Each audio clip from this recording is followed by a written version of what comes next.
नमस्कार दोस्तों।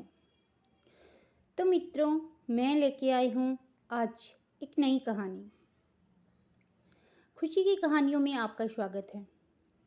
तो आज की कहानी है एक सास और एक बहू की, और ये काफी शिक्षाप्रद कहानी है। कहा जाता है कहा जाता है कि लकड़ी जलकर पीछे ही आग लाती है, यानी कि जब लकड़ी जलती है तो आँच पीछे ही आती है। और ये सत्यता पर आधारित एक कहानी है। तो क्या होता है, काफी वर्षों पहले की बात है। एक बहू थी, एक सास थी, और सास काफी बुजुर्ग हो गई थी। बुजुर्ग यानी कि बिस्तर में लेटे लेटे वह अपने दिन गिना करती थी। वह बहुत दुखी थी, बहुत वृद्ध थी, यानी कि उसकी एज काफी हो चुकी थी। वो बिस्तर में लेटी थी और उसके पीठ में खुजली हो रही थी। वो काफी कोशिश करती, चारपाई में लेटे लेटे इधर उधर डोलने की कोशिश करती कि यह खुजली मिट जाए। और अब तो उसके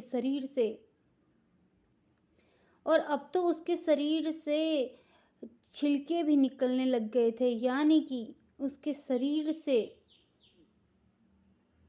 उसकी त्वचा निकलनी शुरू हो गई थी। वो बहुत परेशान थी, बहुत दुखी थी। वो अपनी खुजली को मिटाने के लिए काफी प्रयास करती है, काफी संघर्ष करती है अपने शरीर से, लेकिन उसका शरीर इतना अस्वस्थ हो चुका होता है कि वो हिल नहीं पाती, डुल नहीं पाती। अब वह बोलती है अपनी बहू को, बहू मेरी पीठ में खुजली हो रही है, काफी प्रयास किया, काफी प्रयत्न किया, लेकिन मेरी खुजली नहीं मिट रही है। बहू मेरी पीठ खुजा दे। बहू देखती है बुढ़िया के पूरे छिलके निकल रहे हैं, यानी कि बुढ़िया के पूरी शरीर के जो त्वचा है वो स्किन निकल रही है। बुढ़िया को परेशान देख बहू कहती है, हाँ सासू जी आती हूँ, बस 2 मिनट रुको। वो टालने की कोशिश करती है, लेकिन बुढ़िया बार बार आवाज लगाती है।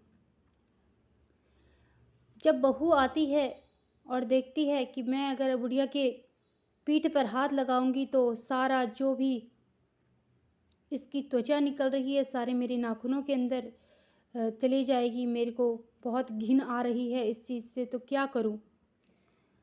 तो उसके पैर फटे हुए थे, यानी कि जो नीचे के भाग होता है पैरों का वो फटा हुआ था।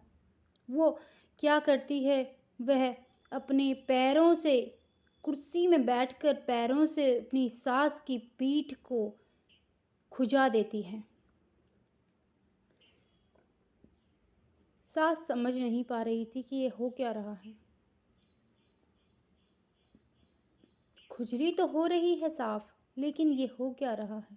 कुर्सी क्यों हिल रही है, मेरी चारपाई क्यों हिल रही है। तो कुछ समय बाद उसकी सास का देहांत हो जाता है, और फिर उसका भी एक पुत्र होता है। पुत्र होने के बाद वह उसकी परवरिश अच्छे से करती है, बड़ा हो जाता है पुत्र, और उसकी शादी करवा देती है। अब जो बहू थी वो सास बन जाती है, यानी कि वो अपने पुत्र की शादी किसी अच्छी लड़की से करवा देती है, और उसकी शादी के बाद वो बहू सास बन जाती है। अब जब सास बन गई तो एक अवस्था फिर आई, क्योंकि बचपन से यौवन, यौवन से जवानी, और जवानी के बाद बुढ़ापा जब आता है तो बहुत संघर्ष करना पड़ता है इस जीवन में, बहुत कुछ झेलना पड़ता है इस जीवन में। इसीलिए तो कहा है कि लकड़ी जलकर पीछे ही आग आती है। तो बहू सास को देखती है, सास की अवस्था अब वृद्ध हो चुकी थी। अब उसकी जो अवस्था थी वो चारपाई वाली आ गई। चारपाई में लेटे लेटे एक दिन बहू के को याद करते हुए उसकी सास चिल्लाती है, बहू, मुझ पे मेरी पीठ पर बहुत ज़्यादा खुजली हो रही है, जरा वक्त हो तो आना, मेरी पीठ थोड़ा खुजा जाना। जरा वक्त हो तो आना, मेरी पीठ को खुजा जाना। बहू आती है, बहू कहती है, सास जी, मम्मी जी, मैं आई, जरा 2 मिनट रुकी। बहू देखती है मेरी सास की स्किन फिर से निकल रही है और बहू कोशिश करती है कि अपनी सास को सही से रखे, मेंटेन करके रखे, उसको नहला धुला कर चकाचक बना के रखूं मैं। लेकिन पता नहीं क्या होता है, बहू का तो बहुत ज़्यादा इच्छा होती है, बहुत मन होता है उसको साफ सफाई से रखने का, लेकिन कहते हैं लकड़ी जलकर पीछे ही आती है, ऐसे ही नहीं कहा है। कारण है, कुछ न कुछ विघ्न पड़ जाता है जब वो बहू अपनी सास की अच्छी से खातिरदारी नहीं कर पाती है। अब बहू की पीठ जो सास की पीठ में खुजली होती है तो बहू को कहती है, बहू आजा, मेरी पीठ खुजा जा। तो 2 मिनट वाली बहू आई 10 मिनट के बाद और कहती है, ठीक है माँ जी, आप बैठें, मैं खुजा देती हूँ। अब बहू खुजाना शुरू करती है हाथों से, लेकिन हाथों की बजाय उसके पैर बार बार उसकी पीठ पर जा रहे। बहू काफी संघर्ष करती है, अपने हाथों को पीठ पर ले जाती है, लेकिन काफी संघर्ष के बाद भी उसके हाथ उसके पीठ में सास की पीठ में नहीं जा रहे थे, बार बार उसका पैर उठ के उसकी पीठ में जा रहा था।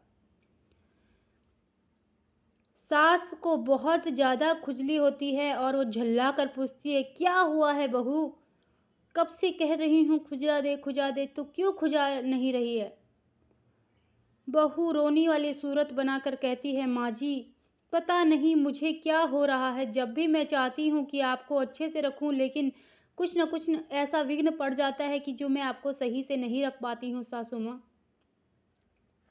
कुछ न कुछ ऐसा हो जाता है कि मैं आपकी सेवा नहीं कर पाती हूँ। क्या पता नहीं है मुझे कि क्या कारण है। आज भी जब आपने खुजली करने को कहा तो दूध किचन में गिर गया और मैं वहां 2 मिनट के बजाय 10 मिनट मुझे वहां रुकना पड़ा। कहती है, अभी भी सासू माँ, अभी भी मैं आपकी पीठ खुजाने की कोशिश कर रही हूँ, लेकिन मेरे काफी प्रयास करने के बाद भी मेरे पैर आपकी पीठ पर लग रहे हैं, ना कि हाथ।